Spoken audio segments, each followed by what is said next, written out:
आंशिक रूप से परावैद्युत पदार्थ भरे समांतर प्लेट संधारित्र की धारिता के लिए व्यंजक। बताओ आंशिक का मतलब क्या होता है? हाँ, आंशिक का मतलब क्या होता है? हाँ, थोड़ा या बहुत कम बोल सकते हैं इसको आप, थोड़ा या बहुत कम बोल सकते हैं। ठीक है, तो ये इस तरह से, जैसे आंशिक पागल होता है ना, हाँ थोड़ा बहुत पागल हो गया है, वही वाली स्थिति है, जैसे आप लोग हो गए हो। ये हो गया ए बी।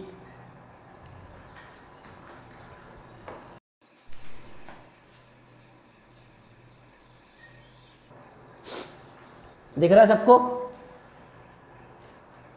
जुड़ गए सभी? हाँ देखेंगे, देख रहे हैं सब लोग? तो ये आपके पास में हेडिंग डाली है, आंशिक रूप से परावैद्युत पदार्थ भरे समांतर प्लेट संधारित्र की धारिता। आंशिक का मतलब होता है थोड़ा बहुत, है ना, आधे से भी कम, बहुत कम, है ना, थोड़ा बहुत। मतलब दो प्लेटें थी आपके पास में, और दो प्लेटों में हमने टी मोटाई की, कितनी मोटाई की? टी मोटाई की के परावैद्युतांक वाली क्या कर दिया है, परावैद्युत पदार्थ की प्लेट को रख दिया है। इसको बोलेंगे आंशिक रूप से परावैद्युत पदार्थ भरा समांतर प्लेट संधारित्र। ठीक है, तो आपने दो प्लेटें ले लिया है, ए और बी, और उन प्लेटों के बीच में क्या कर दिया आपने? टी मोटाई की, कितनी मोटाई की? टी मोटाई की के परावैद्युतांक वाली क्या कर लिया, एक परावैद्युत पदार्थ की प्लेट ले लिया है। दोनों प्लेटों के बीच की दूरी डी है, और प्रत्येक प्लेट का क्षेत्रफल जो है वो कितना है? क्षेत्रफल ए है। ये भी इसके पहले भी हमने पढ़ चुके हैं कि क्षेत्रफल कितना है? ए है। ठीक है, दोनों प्लेटों का क्षेत्रफल ए हो गया। ठीक, अब जब प्लेट ए को क्या करते हैं हम? प्लस क्यू आवेश देते हैं, तो देते हैं यहाँ पर प्लस क्यू, ये दिया मैंने। जब प्लस देंगे तो क्या हो जाता है? इस परावैद्युत पदार्थ का ध्रुवण हो जाता है। ध्रुवण का मतलब ये होता है कि अगर एक ही बिंदु पर प्लस और माइनस हैं तो ध्रुवण के कारण क्या हो जाएगा? प्लस अलग हो जाएगा, माइनस अलग हो जाएगा। ठीक है, इसको बोलते हैं ध्रुवण। अभी मैं आगे जाके परावैद्युत पदार्थ पढ़ाऊंगा और उसमें ध्रुवण पढ़ाऊंगा क्या होता है। ठीक है, अब इतना समझ लो कि परावैद्युत पदार्थ को जब विद्युत क्षेत्र में रखा जाता है तो उसके प्लस और माइनस के जो बिंदु होते हैं, धनात्मक आवेश और ऋणात्मक आवेश के जो बिंदु होते हैं वो अलग अलग हो जाते हैं। तो यहाँ पर परावैद्युत पदार्थ, जब आपने यहाँ प्लस आवेश देते हो तो इस परावैद्युत पदार्थ का ध्रुवण हो जाता है। ध्रुवण शब्द का मतलब यह है कि यहाँ पर क्या जाता है? माइनस आ जाता है इस ओर, इस परावैद्युत पदार्थ की एक ओर माइनस, और दूसरी ओर क्या जाता है? प्लस आ जाता है। ठीक है, ये आ गया प्लस। इसको बोलते हैं परावैद्युत पदार्थ का ध्रुवण। क्या बोलेंगे इसको हम? परावैद्युत पदार्थ का ध्रुवण कहेंगे। ठीक है, और ये जो प्लस क्यू आवेश जब हम इसको देते हैं तो प्लस क्यू आवेश देने पर क्या होता है? ये जो बी है, चालक प्लेट बी है, उसके आंतरिक पृष्ठ पर माइनस क्यू आवेश और बाह्य पृष्ठ पर क्या जाता है? प्लस क्यू आवेश उत्पन्न हो जाता है। और फिर ये प्लस क्यू आवेश कहाँ चला जाता है? भूमि में चला जाता है, पृथ्वीकृत हो जाता है, भूमिकृत हो जाता है। जो आपको बोलना है वो बोलेंगे आप। ठीक, ये हो गया आपका पूरा कंप्लीट। फिर हम बोलते हैं कि भाई अब इसका प्लस क्यू आवेश पूरा भूमि में चला गया तो प्लेट पर क्या बचा? माइनस क्यू आवेश बचा यहाँ पर। अब ये माइनस क्यू आवेश और परावैद्युत पदार्थ के ध्रुवण दोनों के कारण क्या होता है? चालक प्लेट ए और बी के बीच का विभवांतर कम हो जाता है, फलस्वरूप धारिता का मान क्या हो जाता है? बढ़ जाता है। ठीक है, इस तरह से होता है। तो मैं एक बार फिर से बोल देता हूं, चित्रानुसार आंशिक रूप से परावैद्युत पदार्थ भरे, हेडिंग वहीं से शुरू करेंगे। चित्रानुसार आंशिक रूप से परावैद्युत पदार्थ भरे समांतर प्लेट संधारित्र प्रदर्शित है, जिसमें दो चालक प्लेटें कैपिटल ए और कैपिटल बी एक दूसरे के समांतर स्थित हैं। दोनों प्लेटों के मध्य टी मोटाई की, कितनी मोटाई की? टी मोटाई की के परावैद्युतांक वाली प्लेट उपस्थित है। दोनों प्लेटों के बीच की दूरी डी तथा प्रत्येक प्लेट का क्षेत्रफल कैपिटल ए है। ये इसकी संरचना हुई। फिर पैराग्राफ चेंज करेंगे। जब प्लेट ए को प्लस क्यू आवेश दिया जाता है तो परावैद्युत पदार्थ का ध्रुवण हो जाता है। क्या हो जाता है? परावैद्युत पदार्थ का ध्रुवण हो जाता है। साथ ही स्थिर विद्युत प्रेरण के कारण प्लेट बी के आंतरिक पृष्ठ पर माइनस क्यू आवेश और बाह्य पृष्ठ पर प्लस क्यू आवेश उत्पन्न हो जाता है। यह प्लस प्लेट बी के भूमिकृत होने के कारण यह प्लस क्यू आवेश भूमि में विसर्जित हो जाता है, जिससे उस पर केवल माइनस क्यू आवेश ही क्या रहता है? शेष रहता है। इस माइनस क्यू आवेश और परावैद्युत पदार्थ के ध्रुवण के कारण दोनों प्लेटों के बीच विभवांतर कम हो जाता है, फलस्वरूप धारिता का मान बढ़ जाता है। बात समझ में आ गई सबके? यस और नो? राइट?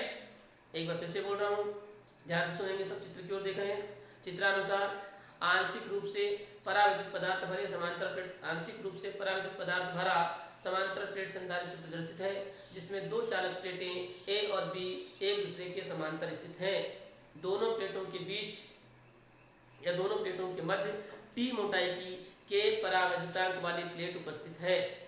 दोनों प्लेटों के बीच की दूरी डी और प्रत्येक प्लेट का क्षेत्रफल कैपिटल ए है। Paragraph change. जब प्लेट ए को प्लस क्यू आवेश दिया जाता है तो परावैद्युत पदार्थ का ध्रुवण हो जाता है। साथ ही स्थिर विद्युत प्रेरण के कारण प्लेट बी के आंतरिक पृष्ठ पर माइनस क्यू आवेश तथा बाह्य पृष्ठ पर प्लस क्यू आवेश उत्पन्न हो जाता है। प्लेट बी के भूमिकृत होने के कारण इसका संपूर्ण प्लस क्यू आवेश भूमि में चला जाता है, जिससे उस पर केवल माइनस क्यू आवेश ही शेष रहता है। इस माइनस क्यू आवेश तथा परावैद्युत पदार्थ के ध्रुवण के कारण दोनों प्लेटों के बीच विभवांतर का मान कम हो जाता है, फलस्वरूप धारिता का मान बढ़ जाता है। तब से क्या करेंगे, डेरिवेशन को स्टार्ट करेंगे।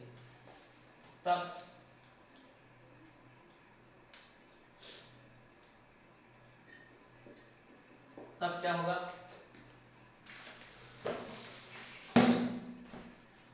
तब वायु, अब देखो यहाँ पर दो चीजें हैं, एक है वायु परत, इस भाग में क्या भरी हुई है, इतने ये वाले भाग में वायु है, ये वाले भाग में वायु है, तो वायु परत में विद्युत क्षेत्र की तीव्रता निकालते हैं। कहाँ निकालते हैं, है ना?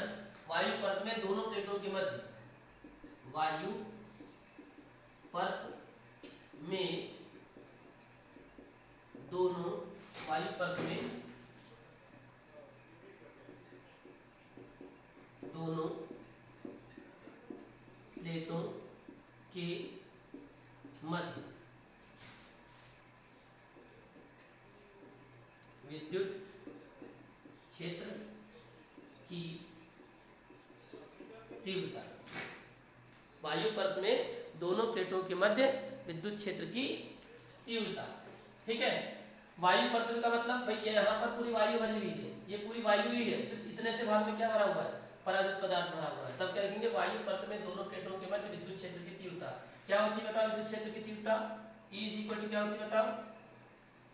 E इज इक्वल टू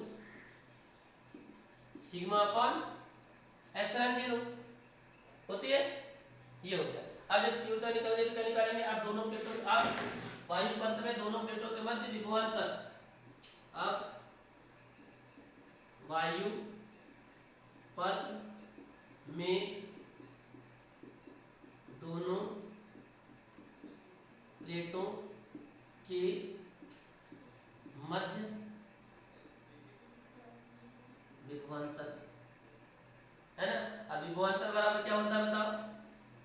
तीव्रता गुणित विस्थापन, ये हो गया। सही है? यस और नॉट?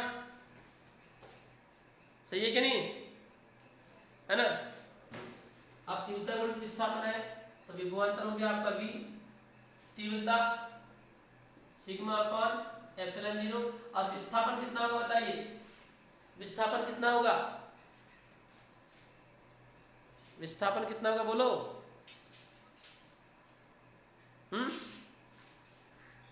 कितना होगा विस्थापन? हाँ, अरे बोलो, हेलो, विस्थापन कितना होगा?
यहाँ से लेकर यहाँ तक के डी है, ठीक है, और यहाँ इतने भाग में टी मोटाई की क्या बनी हुई है, एक प्लेट रखी हुई है, तो इस टी मोटाई वाले भाग में वायु तो नहीं है ना, इसलिए क्या करना पड़ेगा, डी में से टी को क्या करना पड़ेगा, घटाना पड़ेगा, इसलिए विस्थापन के स्थान पे डी नहीं आएगा, डी माइनस टी आएगा।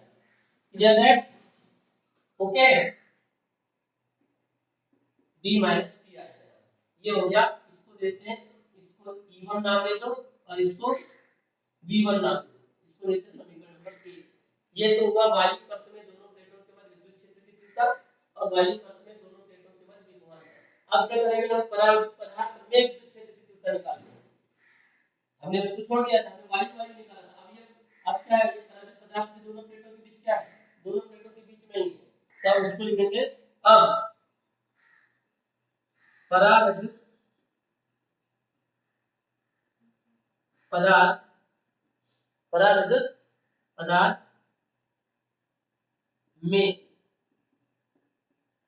विद्युत क्षेत्र की तीव्रता, परावर्तित पदार्थ में विद्युत क्षेत्र की तीव्रता को नाम देंगे क्या, E2, नाम देते हैं क्या इसको, E2, ठीक है।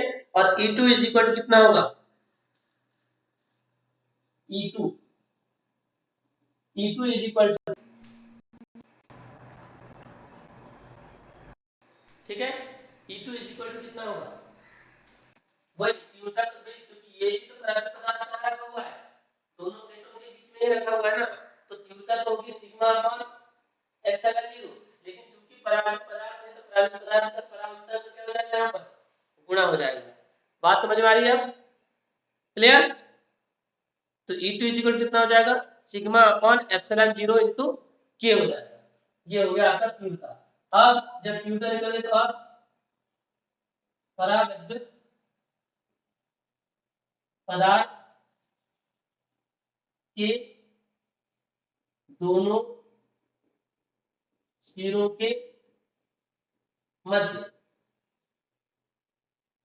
दोनों सिरों का मतलब इस तरफ वाला इस तरफ वाला, ये नहीं ऊपर और नीचे वाला नहीं, ये वाला भी होगा, पराविद्युत पदार्थ के दोनों सिरों के मध्य, दोनों सिरों के मध्य विभवांतर, वही विभवांतर बराबर क्या, फिर से तीव्रता गुणित विस्थापन, इसको विभवांतर में क्या नाम देंगे, V2।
विस्थापन कितना आएगा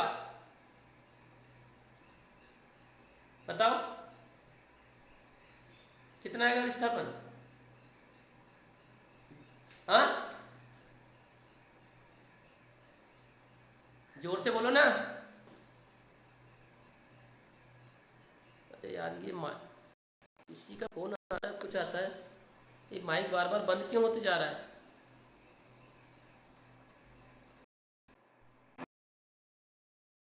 कितना होता है, क्या आएगा, विस्थापन कितना आएगा?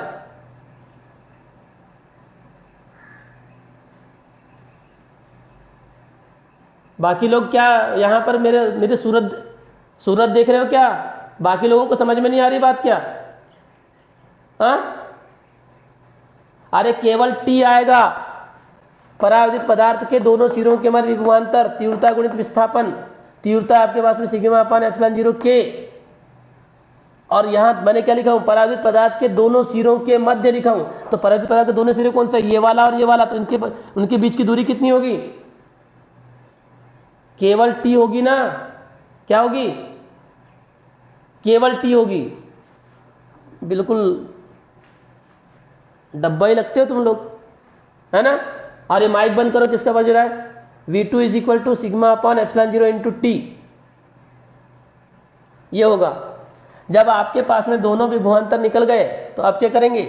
अब दोनों प्लेटों के मध्य कुल विभवांतर, दोनों प्लेटों के मध्य कुल विभवांतर V is equal to V1 plus V2 हो जाएगा। ठीक है, बात समझ में आ रही है? हाँ,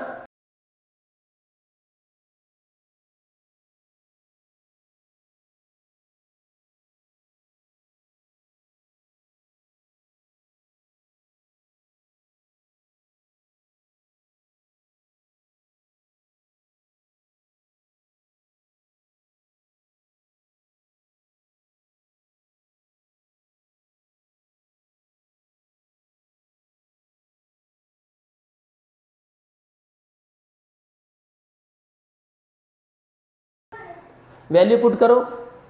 V is equal to V1 की वैल्यू कितनी है? Sigma upon epsilon 0 D minus T, plus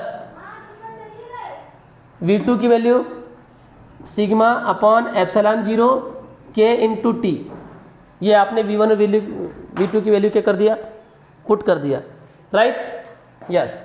V is equal to, अब बताओ इसमें से क्या क्या कॉमन निकलेगा? सिग्मा है, सिग्मा है, सिग्मा निकलेगा। एप्सिलॉन 0 है, एप्सिलॉन 0 है, एप्सिलॉन 0 निकलेगा। ठीक है, अब देखते हैं फिर क्या क्या बचा। बड़ा कोष्टक लगा दो। यहाँ बचा D माइनस टी, ये D माइनस टी बचा है, प्लस यहाँ से सिग्मा और एप्सिलॉन 0 निकल गया, तो ऊपर में क्या बचा? T बचा, और नीचे में क्या बचा? K बचा। अब यहाँ पर आपको स्टेप संभालना है, यहाँ आपको स्टेप संभालना है। यहाँ समझ में नहीं आता कई लोगों को, तो देखो मैं बता रहा हूँ। V इज इक्वल टू, ध्यान से देखना, यहाँ यही वाली आखिरी स्टेप में जाकर सब यहाँ तक जाते हैं और उसके बाद में लुढ़क जाते हैं, है ना? तो ये आपको देखो कैसा करना है। सिग्मा अपॉन एप्सिलॉन 0, ये D जैसा वैसा लिखा। अब देखो यहाँ पर भी T है और यहाँ पर भी T है, मतलब T तो कॉमन निकलेगा, ये तय है। ये T कॉमन निकाल दिया मैंने, ये तय है। ठीक है, T कॉमन निकाल दिया, ये तय है। ठीक, लेकिन अब चूंकि मेरे को यहाँ माइनस और यहाँ प्लस है, तो क्या करूंगा? मैं यहाँ माइनस कॉमन निकालूंगा। तो ये माइनस कॉमन जब मैं यहाँ निकालूंगा तो यहाँ पर जो प्लस लिखा है उसकी जगह क्या आ जाएगा? माइनस आ जाएगा। यहाँ से तो माइनस निकल जाएगा, लेकिन यहाँ माइनस नहीं है, फिर भी मैं कॉमन निकाल रहा हूँ, तो मेरे को क्या लिखना पड़ेगा? यहाँ T निकल गया, तो यहाँ कितना बचा? 1, और यहाँ पर माइनस लिखना पड़ेगा, और यहाँ से भी T निकल गया, तो ये आ गया 1 अपॉन K। इस तरह से हो जाएगा। ठीक है, चाहे तो आप इसको क्या कर सकते हो? फिर से हल करके देखो। इसको हल करने पर ये वाली स्टेप पर आ जाती तो हमने सही किए। हल करके देखो जरा, हल करेंगे तो क्या आएगा? देखो देखो, ये तो सिग्मा अपॉन एप्सिलॉन 0 जैसा का वैसा। हल करो इसको, इस स्टेप को हल करो। ये ऊपर वाली स्टेप आती है, देखो ये D हो गया। अब देखो गुणा करो, माइनस टी का 1 में गुणा करेंगे, माइनस टी आ जाएगा, और माइनस का गुणा यहाँ करेंगे, माइनस माइनस प्लस, और टी का गुणा 1 में करेंगे तो टी अपान कितना आ गया? K आ गया। बात समझ में आ रही है? आई के नहीं ऊपर की स्टेप बताओ, आ गई? बात समझ में आ गई? माइक बंद करो यार, बात समझ में आ गई? ठीक है, हाँ। तो कहने का मतलब है टी तो निकल जाएगा, यहाँ से टी तो निकल ही गया है। ठीक है, लेकिन यहाँ पर माइनस है, यहाँ प्लस है, मेरे को माइनस कॉमन निकालना है। तो माइनस यहाँ से तो कॉमन निकल जाएगा इस स्टेप से, लेकिन यहाँ नहीं है और कॉमन फिर भी मैं निकाल रहा हूँ, तो कॉमन निकालने के बाद यहाँ पर प्लस के स्थान पर क्या लिखना पड़ेगा, माइनस लिखना पड़ेगा। बाकी टी निकला है तो टी के स्थान पर 1, टी के स्थान पर 1 आ जाएगा। और अगर आपको कोई डाउट है तो इसी स्टेप को पूरा पुनः क्या कीजिए, आप हल कीजिए, ये ऊपर वाली स्टेप आती कि देख लीजिए, काम खत्म है ना। ये हो गया आपके पास इस तरह से, और यही आपका क्या कहलाएगा, ये जो डेरिवेशन है। अभी तो आपको क्या निकला है, केवल v निकला है, विभवांतर निकला है। हाँ, आप क्या करेंगे, अब समांतर प्लेट संधारित्र की धारिता, समांतर प्लेट संधारित्र धारिता क्या होगी, C इज इक्वल टू क्या होता है, Q अपॉन V होता है। यहाँ V की वैल्यू पुट करो, C is equal to Q upon V की वैल्यू कितनी, sigma upon epsilon 0 D minus T 1 minus 1 upon K। लिखने का तरीका याद रखेंगे। ये एप्सिलॉन 0 कहाँ जाएगा, नहीं हो रहा, बड़ा हो गया जो आज का लेक्चर। इसका स्क्रीनशॉट लेना जल्दी, जरा स्क्रीनशॉट लो जल्दी से, बहुत टाइम हो गया है।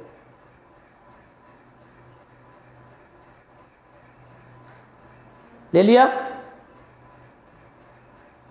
चलो आगे भेज देना बाकी लोगों के लिए।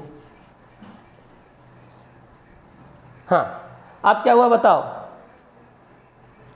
इसको भी मिटाई देते हैं, इसकी भी जरूरत नहीं है अब। C is equal to q upon, अभी एप्सिलॉन 0 कहाँ जाएगा, ऊपर जाएगा, तो C इज इक्वल टू कितना आ जाएगा, ऊपर गया तो Q एप्सिलॉन 0 अपन, सॉरी हाँ एप्सिलॉन 0 गया, यहाँ क्या बचा, सिग्मा बड़ा कोष्टक D माइनस T छोटे कोष्टक के अंदर 1 माइनस 1 अपॉन K, ये बचा। समीकरण नंबर कौन सा कहलाएगा बताओ, कौन सा कहलाएगा, अरे कौन सा था समीकरण, ये 2 था, V1 को 1 दिए थे क्या, ये V2 को 2 दे देते हैं, ठीक है, तो इसको हो जाएगा समीकरण नंबर 3। अब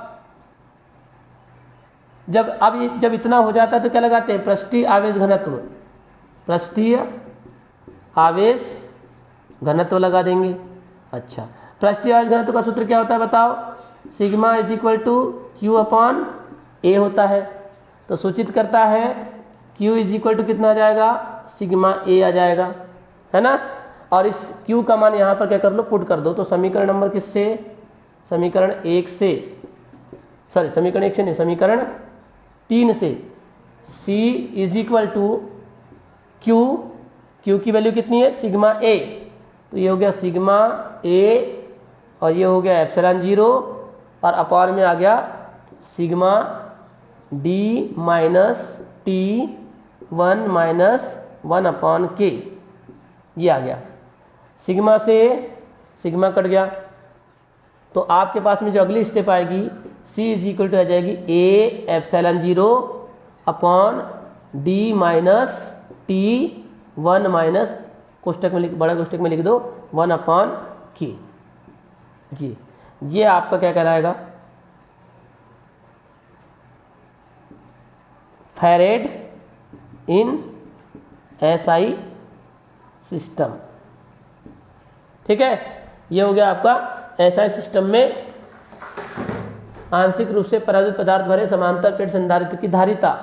और अगर हमको CGS में निकालना है तो आपको इसके पहले का पूर्व ज्ञान आपको मालूम है, CGS के लिए क्या करते हैं, एप्सिलॉन 0 का मान कितना आया था, 1/4 पाई आया था, तो यहाँ ऊपर में सिर्फ A रह जाएगा और नीचे में 4 पाई आ जाएगा, तो 4 pi in bracket D minus T 1 minus 1 upon K, ये CGS पद्धति में हो जाएगा। ये हो जाएगा स्टेट फैरेड इन CGS सिस्टम। ये 4 पाई कहाँ से आया, समझ में आया कि नहीं। इसके पहले मैंने आपको समांतर प्लेट संधारित्र पढ़ाया हूँ, उसमें एप्सिलॉन 0 का मान कितना निकाले थे, 1/4 पाई, तो एप्सिलॉन 0 का मान आ गया 1/4 पाई। ठीक, तो ये हो गया आपका कंप्लीट क्वेश्चन, आंशिक रूप से परावैद्युत पदार्थ भरे समांतर पीठ संधारित्र की धारिता। और मुझे ये बताइए, क्या यहाँ पर ये वाली स्टेप लिखना पड़ेगा क्या? परावैद्युत माध्यम की उपस्थिति में लिखना पड़ेगा क्या? बताओ, लिखना पड़ेगा? नहीं, अरे पहले से ही क्या है, वहां पर परावैद्युत माध्यम भरा हुआ है ना, परावैद्युत पदार्थ भरा हुआ है, तो लिखने की आवश्यकता नहीं है। तो यही आपका क्या कहलाएगा? कंप्लीट क्वेश्चन कहलाएगा। ठीक, चलिए इसका स्क्रीनशॉट ले लीजिए।